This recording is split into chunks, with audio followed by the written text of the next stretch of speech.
Sahabat pembelajar berjumpa kembali bersama Imade Sidiasa belajar jadi guru dalam celotehan.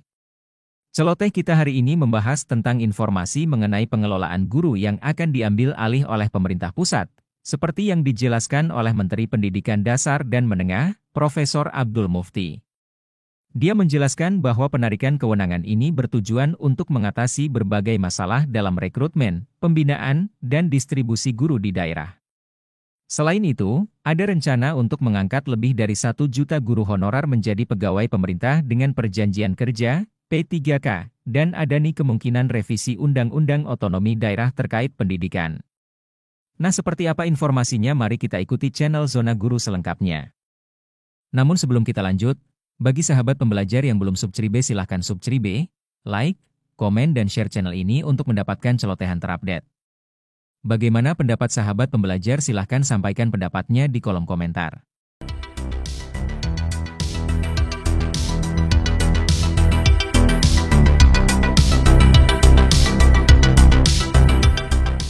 Penanganan guru itu akan diambil alih oleh pusat, Bapak Ibu.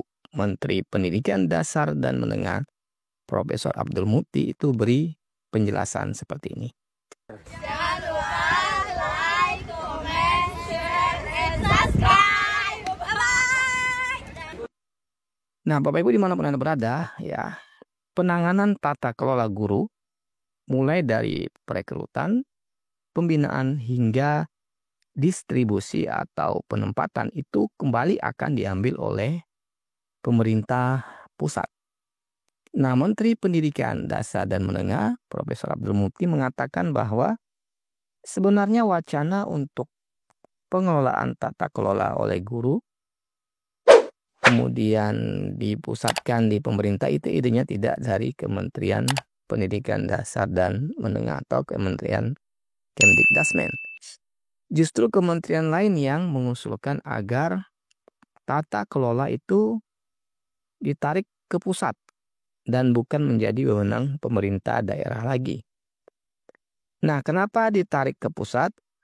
Karena melihat berbagai macam persoalan yang sekarang ini menjadi salah satu kendala, terutama dalam rekrutmen, pembinaan, dan distribusi guru, kata Profesor Abdul Mufti dalam Halal Bihalal bersama Forum Wartawan Pendidikan baru-baru ini, Bapak Ibu. Nah, Bapak Ibu dimanapun Anda berada, kemudian contoh lain itu pada penanganan guru honorer menjadi pegawai pemerintah dengan perjanjian kerja atau P3K. Nah, Kementerian Pendidikan Dasar dan Menengah ingin mengangkat 1 juta lebih guru pegawai pemerintah dengan perjanjian kerja. Tetapi penyelesaiannya itu tersendat karena pemerintah daerah tidak mengusulkan secara optimal. Nah, ironinya Bapak Ibu, Kementerian Pendidikan Dasar dan Menengah yang disalahkan karena menganggap itu kewenangan pusat, padahal pemerintah daerah yang punya guru. Nah, begitu juga dengan pembinaan, distribusi, dan kesejahteraan guru. Pemerintah pusat itu mengeluarkan berbagai regulasi, tetapi lagi-lagi mental di pemerintah daerah. Nah, Bapak Ibu dimanapun Anda berada, kemudian pemerintah, dalam hal ini Kementerian Pendidikan Dasar dan Menengah, selama ini itu sangat proaktif mendekati pemerintah daerah agar mengajukan semaksimal mungkin pengangkatan guru pegawai pemerintah dengan perjanjian kerja dari honorer sebagai amanat Undang-Undang Nomor 20 Tahun 2023 tentang aparatur sipil negara atau ASN. Nah, Bapak Ibu dimanapun Anda berada, penanganan guru bukan hanya tanggung jawab Kementerian Pendidikan Dasar dan Menengah, tetapi semua instansi terkait, terutama pemerintah daerah. Nah, jika pemerintah daerah tidak proaktif, maka bagaimana bisa program-program pemerintah itu bisa berjalan, ungkap Profesor Abdul Mufti. Nah, atas dasar itulah kian banyak dorongan dari beberapa pihak agar pembinaan guru maupun tata kelolanya oleh pemerintah pusat. Nah, Profesor Abdul Muti menambahkan sebenarnya rasio guru dan murid secara nasional itu sudah cukup. Namun faktanya ada sekolah yang kelebihan guru. Selain itu juga banyak sekolah yang kekurangan guru. Nah, Bapak Ibu dimanapun Anda berada, hal itu bisa terjadi, ya. Ini bisa terjadi karena guru tidak bisa dipindahkan kecuali oleh yang punya otoritas dalam hal ini pemerintah daerah. Nah, penarikan kewenangan tata kelola guru bisa direalisasikan jika Undang-Undang Nomor 23 Tahun 2014 tentang otonomi daerah di amandemen. Nah, menurut Profesor Muti, ada wacana untuk merevisi Undang-Undang Otonomi Daerah, terutama yang menyangkut persoalan pendidikan, Bapak Ibu ya.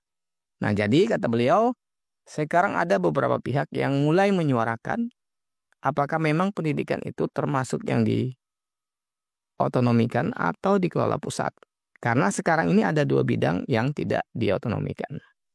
Jangan lupa subscribe, like, komen, dan share.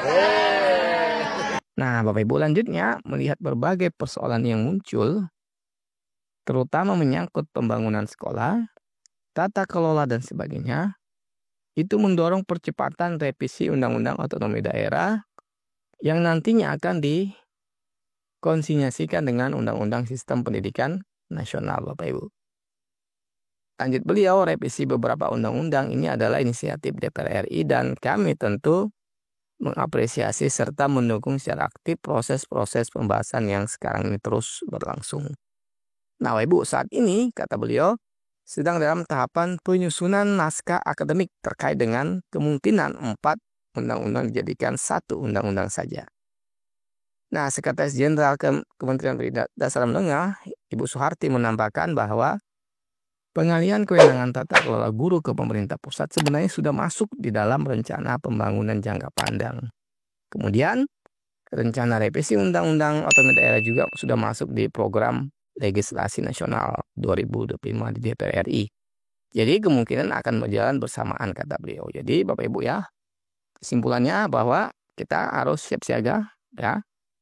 Karena ada kemungkinan ya guru itu akan diambil alih oleh pusat. Sehingga pemerintah daerah, pemerintah kota, maupun pemerintah provinsi itu akan terbebas dengan penanganan guru. Sehingga tunjangan, kemudian TPP itu tergantung dengan pusat, Bapak Ibu. Nah, menurut Bapak Ibu bagaimana dengan ini? Setujukah dengan pengambilan alih guru diambil oleh pusat atau tetap di pemerintah daerah? Silakan ditulis di kolom komentar, Bapak Ibu.